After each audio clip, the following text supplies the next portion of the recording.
Alors on arrive à la question de Vatican II. Je dois dissiper d'abord un sophisme. Beaucoup disent, et je le dis parce que je l'ai entendu récemment dans la bouche d'un prêtre de la Fraternité Saint-Pédis, que Vatican II c'est la révolution dans l'Église. Faux, archi faux.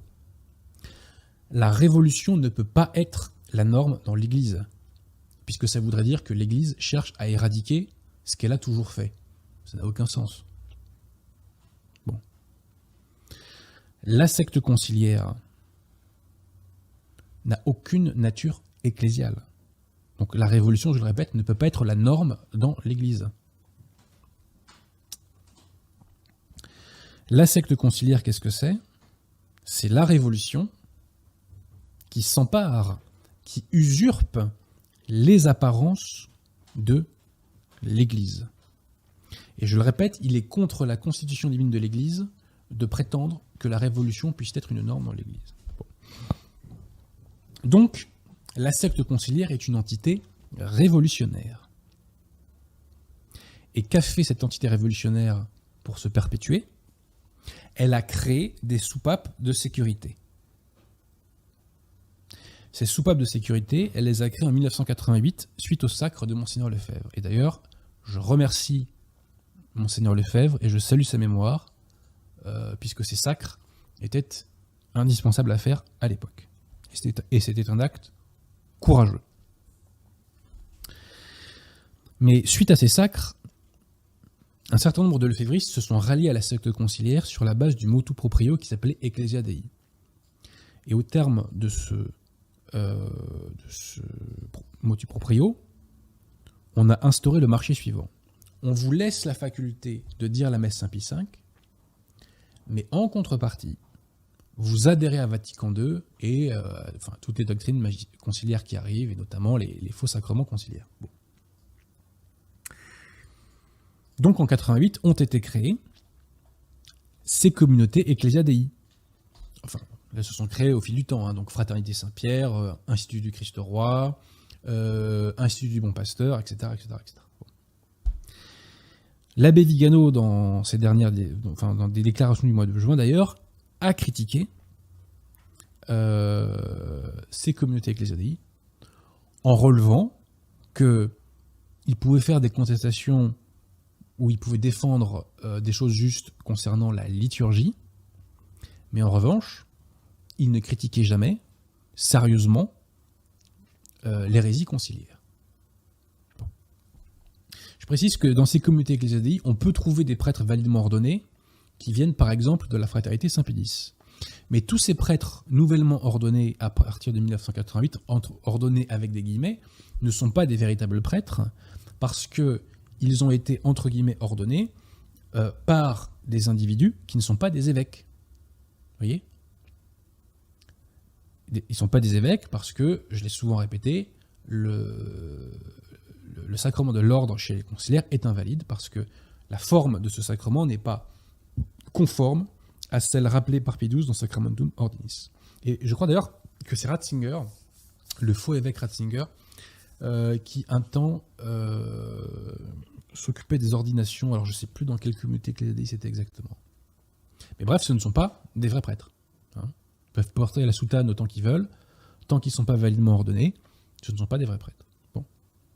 Donc le travail, conscient ou pas, de ces communautés Ecclesia Dei, je vous l'ai dit, c'est de produire une critique partielle de la Révolution, mais qui n'aboutit jamais à une rupture avec la Révolution. Et donc ça vise à attirer les forces de contestation et à les maintenir dans le giron révolutionnaire et qu'elles ne basculent pas dans l'Église catholique et dans le camp de la contre-révolution. Cette question, d'un point de vue purement militant, est très importante. Pourquoi ? Parce que moi qui connais bien le microcosme parisien de droite, je peux vous dire que les personnes qui se disent catholiques et qui ne le sont pas, hélas, y a très peu de conciliaires classiques. Il y a assez peu de lefévristes, même s'il y en a. Et en revanche, parmi ces personnes qui se disent catholiques, il y a beaucoup de gens qui viennent des communautés Ecclesia Dei. Beaucoup. Alors, je vous évoquais, chers amis, que ces communautés Ecclesia Dei servent à maintenir des forces de contestation potentielles dans le camp de la Révolution. Je vais vous donner un exemple avec ce livre qui s'appelle donc Quelle pastorale 50 ans après Vatican II. Et c'était un colloque fait par, je crois, des gens de l'Institut du Bon Pasteur. Il y a plusieurs textes. Certains, je le dis en toute honnêteté intellectuelle, sont intéressants. Il y en a notamment un qui est intéressant sur la notion de signe des temps. Formule fort curieuse qu'on trouve dans les textes conciliaires.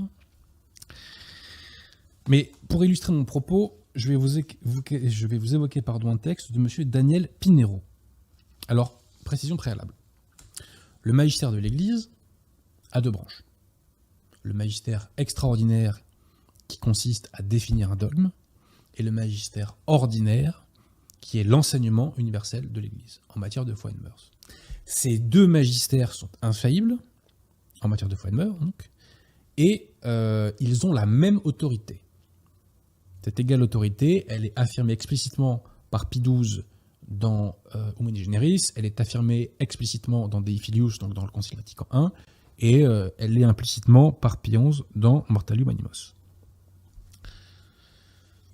Donc, il y a un magistère qui a deux branches, et ces deux branches ont le même degré d'autorité. Or, M. Daniel Pinero nous dit donc dans les pages 231 et 232 qu'il y a 3 degrés d'autorité dans le magistère. 3 degrés d'autorité. Où est-ce qu'il va chercher ça?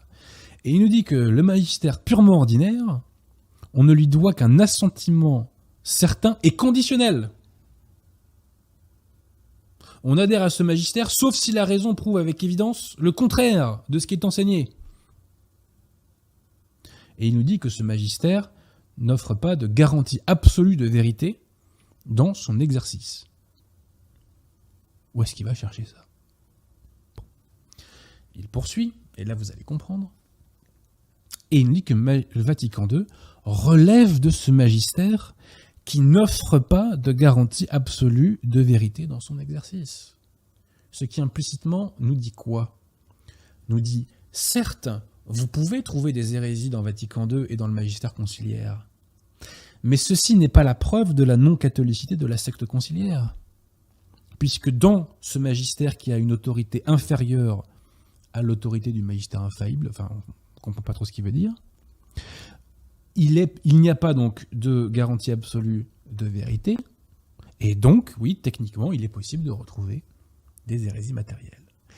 Et donc, on fait passer la pilule de l'hérésie, et on fait croire aux forces de contestation potentielles à la Révolution qu'il est possible que l'Église catholique professe des hérésies dans son magistère. C'est gravissime, ça. C'est gravissime. Et tout ceci n'est, comme par hasard, l'auteur ne cite aucun texte du magistère. Comme par hasard, il ne cite pas Dei Filius. Comme par hasard, il ne cite pas Humani Generis. Comme par hasard, il ne cite pas Mortalium Animos. Et si vous avez lu Paroles de Pape, il y a encore beaucoup d'autres textes du magistère qui évoquent tout cela. Donc je répète, là on est typiquement dans ce que je vous ai décrit au début, c'est-à-dire on crée une critique partielle pour maintenir dans la Révolution. Et là concrètement, on peut démasquer la secte conciliaire en relevant ces hérésies, alors que l'Église catholique ne peut pas en professer. Et eux me disent, ah mais si, on peut. On peut professer des hérésies dans l'Église catholique, si, puisqu'il n'y a pas de garantie absolue de vérité. Vous voyez? Donc je dis pas qu'il a fait ça consciemment, ce cher Daniel Pinero, mais au final, ça aboutit à cela. Donc je le répète, le magistère ordinaire est infaillible, n'en déplaise aux lefévristes. Et il a une autorité identique à celle du magistère extraordinaire, et il ne peut pas contenir la moindre hérésie. C'est la vérité qui identifie l'Église. Oui.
Servus